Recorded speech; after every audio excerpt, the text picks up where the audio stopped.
My name's Antony King. I'm a British film, television, stage and voice actor. And I've recently been given the wonderful opportunity to narrate and produce the audiobook version of P.C. Mulroney's fantastic novel, The Sons of Brunos. Now, this is an adventure fantasy book set in around the sort of gladiatorial backdrop of ancient Umbria, which is a little bit like ancient Rome. Think Gladiator, if you will, mixed with kind of Star Wars in some ways. My process for working this book and creating the many character voices that appear in this book, the production value of the book with the characters that are involved is vast. There's quite a few characters in there. Our main characters are the Sons of Brunos. They're called Vindex and Viridox. A lot of V's in this book because their arch enemy is an Umbrian general turned emperor called Valeric.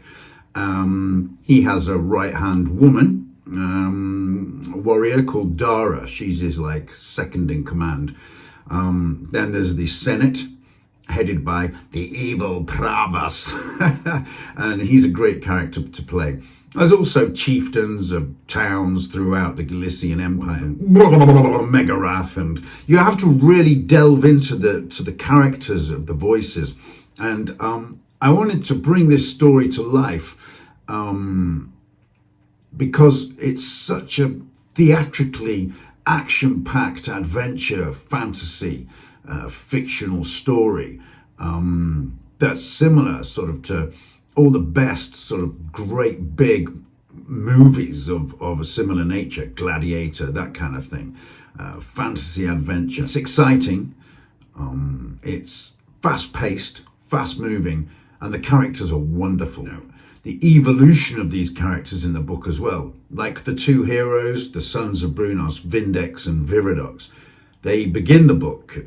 We begin with them as boys, and I'm not going to give any storyline or plot line away, but you're gonna love it. Anyway, they grow up throughout the book, and one of them meets a realization that he is not actually who he thinks he is, and they meet this kind of magical character on a mountainside and spend some time with this magical character.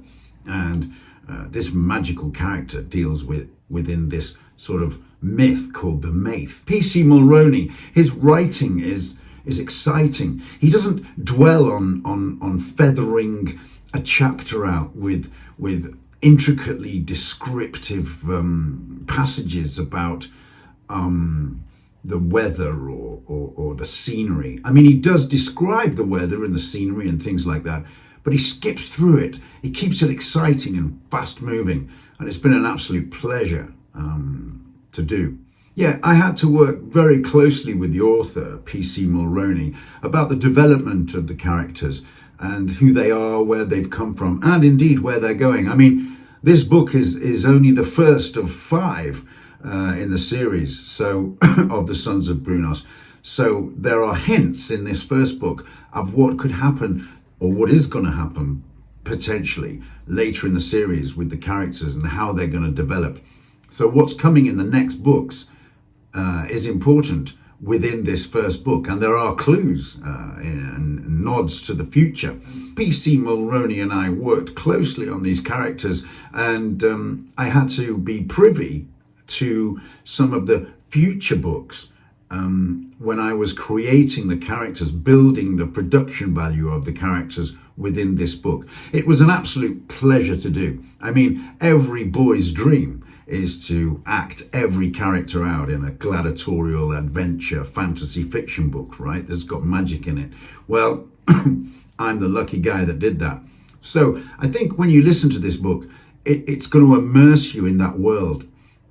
Even when I've listened back to the book, it's like I'm not listening to me, if you know what I mean. It's like I'm actually in the story. I mean, that's not a testament to my acting skills, although it would be nice to hear that. And I have indeed been complimented by the author. But what it's more a testament from my point of view about is the skill of the writing from the author, P.C. Mulroney. my favorite character. Gosh, there are so many. I mean, there's this kind of warlord leader of this town, a chieftain called Megarath, and he's like a slobbish, drunkard, dirty man, and he's, you know, I sort of had in my mind, Megarath. And he's a bit like that. And then there's Valeric, the strong commander, the general, the emperor of the new empire of Umbria. And then, of course, Vindex and Viridox, the two brothers. Who else have we got? Oh, yes, on the mountain we have a man called Cato Sophus. So he was an absolute pleasure to voice. He really was. And I had to mind the characters as well, as I said before, where they've come from, where they're going, where they are now. The second in command of the Umbrian army, Valeric's second in command, is called Dara. These are the female characters, and she's like a complete and utter psychopath. Attractive, red hair, you know, green eyes, but a warrior and enjoys killing people and being on the battlefield. And then there's another female character who is like a juxtaposed to her, who makes friends with Valeric's enemies, Vindex and Viridox. And she's called Iadona. And she's tall and strong and a warrior, but kind as well. And her brother. And there are many other characters in this book that make short appearances that you're going to really enjoy. Oh, and then another one of my favorite characters is like the head of the Senate. And he's called Pravus, and he's very like that. Oh, dearie me, Valeric, what shall you do next? What shall I do? Don't you insult me, Valeric. You know, he's a little bit like that. So all in all, it's been a great experience. So all that's left to say is really, I hope you enjoyed this book. I'm sure you will enjoy this book, this audio book. I'm sure you're going to enjoy the writing of P.C. Mulroney. And yeah, that's about it from me, Antony King, voice actor, stage actor, film actor. This is me in the studio signing off. Thanks very much for listening.